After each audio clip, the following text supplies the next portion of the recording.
Forget gurus. Forget anyone claiming to be an online business expert without going through the challenges of entrepreneurship themselves. The Real Money, Real Business podcast is here to prove the best insights in online business comes from your fellow online business builders. We dig into stories of entrepreneurs selling their business on the Empire Flippers marketplace so that you can learn how they made their business profitable, how they overcame obstacles, and what lessons they learned in their online journey. If you want to take your business and your knowledge to the next level, you've come to the right podcast. Let's get started.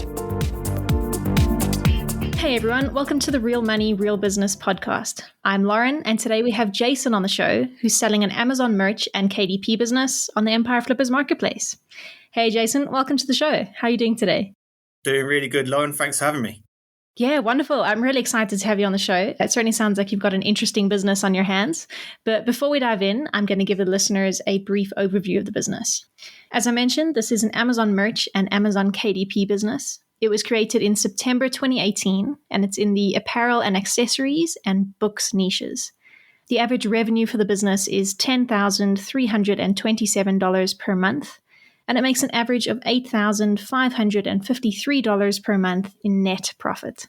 The assets included with the business are an Amazon Seller Central account, an Amazon Merch account, employee relationships, and supplier relationships. For everyone listening, you can visit empireflippers.com/marketplace and search for listing number 63326 to learn more about this business. Or you can unlock this listing to start your due diligence if you're interested in purchasing this asset. So now that we know more about the business, let's hear from the seller. Jason, can you fill us in on your background in starting and running online businesses? Yeah, sure. I think around 2015, I started with Shopify businesses, and I had a few small successes between 2015, 2018 in the Shopify scene, like private sort of drop shipping from China and that sort of thing. And then it was around that time I discovered Merch by Amazon. And it was sort of like I think it was an email or somewhere online, I saw it. And almost as an afterthought, I applied for Merch by Amazon and nothing of it. That was sort of like early 2018. And then sort of like a few months later, I got accepted onto Merch by Amazon. So I was interested to see what it was. I didn't really know what it was. So I just uploaded a few designs. And then it was like within about a week, they made a sale. And I saw on my account, I actually made royalties, like money that came in. And I was thinking, what is this? Like, I didn't deal with any customers. I didn't deal with any stock. So from that point there, it just got my full attention. And that was around 2018. Yeah, that's wonderful. It's great that you sort of got into it by accident, a happy accident by the sounds of it. Yeah, it's accident, yeah. Yeah. So do you have any other income streams for this business besides Amazon Merch?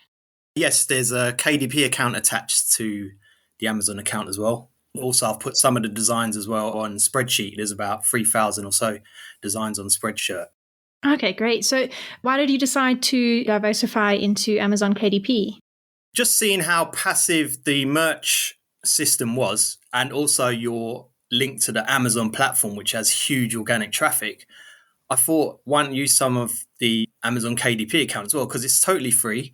You just upload your stuff onto there, and if you make a sale, Amazon deal with it, and you just collect a royalty. So it seemed to me just as if it was leaving money on the table by not expanding into the KDP account. So that's why we got onto KDP, uploaded some journals and books onto there as well. Yeah, absolutely. Yeah, good thinking. I mean, might as well take advantage of that if you can.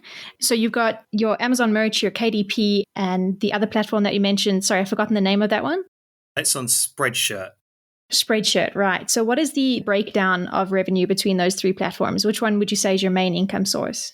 It's definitely Amazon Merch. I think that's around 90 or so % of the income, and KDP's less than 10% of the income. And then Spreadshirt is probably low % as well. Okay, fantastic. So as we said, you stumbled into this, but it certainly seems been a very successful business for you. What are the reasons that you're selling it now? To be honest, my wife and I are looking to buy a house, and we need some capital to help with the deposit. Fantastic. Yeah, well, that's a very exciting reason to sell a business. So I hope that all comes through for you pretty soon. Looking back over your journey with this business, so what would you say was your biggest win since starting the business? This is like my first proper online business. While the others I did with Shopify made around 3 or 4 figures in a month, this is my first proper business that I grew from nothing myself and making it into 6 figures profit business. So I think that's my biggest win, just building it from scratch to where it is now. Yeah, it's certainly a great achievement and it's come a long way in a short span of time, sure. I'm sure not everything went as smoothly. What was your biggest setback or challenge? Early stages, it was quite difficult because you're stuck at the lower tiers, which means you're not allowed uploading so many designs. So you have to wait to make sales before Amazon level you up to the next tier. So to start with, it was quite a challenge to start with. But then once I got into higher tiers and could actually get more designs on the platform, that just turned it around a bit and just made it a lot more of an attractive business. Yeah, absolutely. It's the snowball effect, isn't it? The better you do, the easier it is to get more sales. Yes, that's it. That's what I was trying to say. Yeah. So when it comes to bringing traffic to your products, are you using PPC or listing description SEO? Both, but it's mainly listing descriptions, like mainly organic right now from the listings SEO. But I'm starting to add more new sales with the use of Amazon ads at the moment. Okay, great. And is that across both the merch and the KDP? Yes. Okay, fantastic. And do you do anything else in terms of marketing? Do you have an email list or social media accounts? No, it's just Amazon ads. Okay, great. So with that in mind, what do you see as the major opportunities for growth with this business?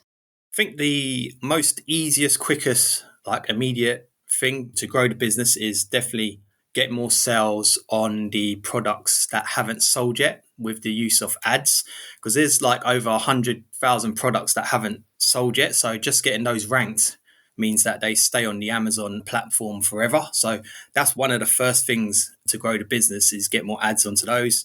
Also, Amazon is auto uploading into Japan and Europe over the last, I think it's been about a year now. They've started doing that. So there's more growth in those areas. So you could start paying attention to ads in those areas as well. And obviously uploading more designs into the niches that are selling, because on this account, there's a lot of niches that are selling and it's sort of like information there that you can use to just double down onto that niches. Obviously, you can create a brand registration as well to protect some of the bigger niches that we're selling in, the designs we're selling in. And that's in the merch account. On the KDP account, there's a couple of author accounts we have that we could create more books in those niches as well to expand into those. So I'd say it's a lot of double down effort into what we're already selling and using ads to make sales on products that haven't sold yet. Yeah, that sounds like a good strategy and a lot of potential that can be unlocked there by the buyer. Let's get into your content creation process now. I think let's start with the merch side of the business. It sounds like you've got quite a few designs in your catalog. So can you walk me through the content creation for those designs? Yeah, so when I was looking for niches, I tend to find what was selling under 500k BSR and they were quite new. So that's kind of told me that those were selling, they were trending right now. And then to create designs, get designs created in those niches. And then for the ones that started selling consistently, then I would just double down onto those niches. And it's as simple as that, really. That was my strategy. Yeah, it certainly seems to have worked. Who creates the designs? Are you the designer? I created some designs, I think less than 10% of the total. I did have designers that I used to create the designs. Okay, great. So looking at the KDP side of the business, what is the content creation process like there? It's pretty much the same. It's looking at what niches are selling right now, what ones have the lowest BSR and relatively new. And then from then just putting a load of designs out. And then whichever ones start selling consistently, again, just double down in on those and just expanding into those niches. Great. Yeah. And is the content creation for that outsourced as well? Yeah, that was mostly outsourced. Again, designers, interior designers. Okay, perfect. So how often do you release new merch designs and how often do you publish new KDP books? So I haven't published any books for about a year and a half now. And with merch designs, it's been around averaging about 10 designs a month for the last year and a half. Okay, fantastic. So you mentioned how you double down on the niche and narrow down the sort of designs you should create. How do you pick out individual designs? Do designers come up with that themselves or do you give them guidelines on what they should be creating? Yeah, I'll give them guidelines. I just basically show them what I researched. So if I'm looking at a merch by Amazon page and I can see in this specific niche or keyword, these shirts are selling, literally send that to them and say, look, these are the types of shirts are selling, these sort of style, these graphics, these colors. And then from that, they'll be able to create our own designs based on maybe different quotes. And they'd create those designs similar, but not the same, and just appealing more to the customer. We're always big on knowing the customer. So I'd always put together some sort of profile of who the customer is so they know who they're designing for. And I found those were the shirts that did the best. Yeah, perfect. So looking at your typical work week now, as you say, you do outsource a lot of the content creation. So what sort of activities take up your time and how many hours per week do you spend on the business? Right now, it's kind of just running by itself. I've got one person running the ads, which has been like the best move I've done for a long time. They've only just started like a month ago, but I can just see because they're on the account and I haven't had time to really go onto the account, they're making sure that the products are still selling and new products are selling. So I spend about maybe an hour each week just checking her report and then just using software to change prices on the shirts. And using the software, Merch Flow it's called, I just use that to do bulk changes so I can change a lot of designs in one go. So it's about an hour a week at the moment. Fantastic. It sounds like you've created a really great passive income stream for yourself here. Oh, yes, love it. Merch by Amazon is the passive beast, and so is KDP. Yeah, fantastic. It's great that you're able to combine them as well. So you mentioned you've got someone who's helping you with the ads and that you do outsource content creation. Looking at the content creation that you outsource, can you walk us through what specific functions you're outsourcing? For example, designers, writers, etc. We'll start with the merch and then we can go into KDP. Okay, yeah, sure. So for Amazon merch is literally the design of the t-shirts. So I would get loads of designs based on specific niches and briefs the designer would do. And then also keyword as well. I was using a keyworder that would create the listings, like the titles, the brands, descriptions. So they're all using relevant keywords according to the niche. And with KDP, it's more of the interiors. So for the low content journals, the interior designer would, again, I've give them a brief of what I wanted, how many pages I want designed, how many I wanted repeated, and the front covers as well. And also for the color books as well, where they need to create like, say, 50 pages for the color books, and they'd completely design the whole book. Yeah, so that's the sort of thing I'd do. Yeah, fantastic. Thank you. That was a perfect breakdown. As you say, it's a passive business. Most of the content is outsourced. What do you think the biggest challenge will be for a buyer taking over this business? I think the biggest challenge with this would be if Amazon changed any of their commission structure or anything, because you are kind of at the mercy of Amazon. But to be honest, because I came from a physical business dealing with customers and employees, like comparing this sort of business to any other business, it's not that challenging, to be honest. And I think it would only be if Amazon changed some of the commission structure or something that Amazon did. Yeah, absolutely. You are at their mercy when you work on the Amazon platform. So that's a good point. So you've navigated all the ups and downs with this business. How much support are you willing to offer the buyers to give them a fighting chance when they take over? Well, I put down I'm happy to do 3 months with email and call support. But I do enjoy merch and KDP, so I'm happy to provide longer if the buyer needs it.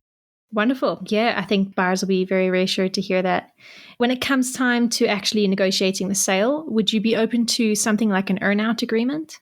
To be honest, I'd prefer a cash buyer, but I'd be open to any offers. Sure. And would you commit to a non-compete agreement? Yes. Wonderful. Jason, as you say, you started out in physical goods working on Shopify and then found yourself in Amazon merch. I'm sure there's some aspiring entrepreneurs who are listening to this thinking it certainly sounds like a great business model. So what advice would you give to anyone who's looking to get started in Amazon merch that you wish you knew when you first started? It's about knowing the customers and the niches. So anyone that's starting in the business, I think that's the main thing, to understand the niches and then just put loads of content out there, because Amazon's such a huge platform and there's so much organic traffic. If you put enough content out there, something's going to sell somewhere, and then just double down, just focus on what's selling. So that would be my advice. Yeah, absolutely. That's great advice. And that leads us to the final question of the interview. So, Jason, if you had to put yourself into the shoes of a buyer, why do you think your business is a business worth buying? I think it's a good place to put Cash for a passive income stream. I mean, being aligned with Amazon's organic traffic, I know I keep saying that, but it makes it so easy to make sales without putting any extra money in, apart from on content. And with my business, there's still over like 190,000 design slots free. So there's plenty of room to scale it. And the amount of income I earn, I personally know sellers that make a lot more. So there's a lot of opportunities to grow the business. And it's such a passive business. It's probably the most passive online business I've ever heard of. And I speak to a lot of online sellers in other platforms. And it's such a nice business to get into and easy to manage once it's up and running, like this one is. Absolutely. It certainly sounds like a business that ticks a lot of the boxes. Is there anything else that you'd like to share with our listeners before we wrap up the episode? No, I think I've covered everything. Thanks, Lauren. Wonderful. Well, Jason, thanks so much for coming on the show and giving us some more insight into you and your business. It's been an absolute pleasure having you on the show, and I appreciate you taking the time out of your day. Great. Thanks, Lauren. Thanks for your time. All right, everyone. Thanks for listening. To learn more and see if this listing has already been sold, head over to empireflippers.com/marketplace and search for listing number 63326. If you're watching this on YouTube, click the link in the description to go straight to the listing. Once you've unlocked this listing, you'll be given everything you need to know about this business. So until next time, enjoy your digital journey.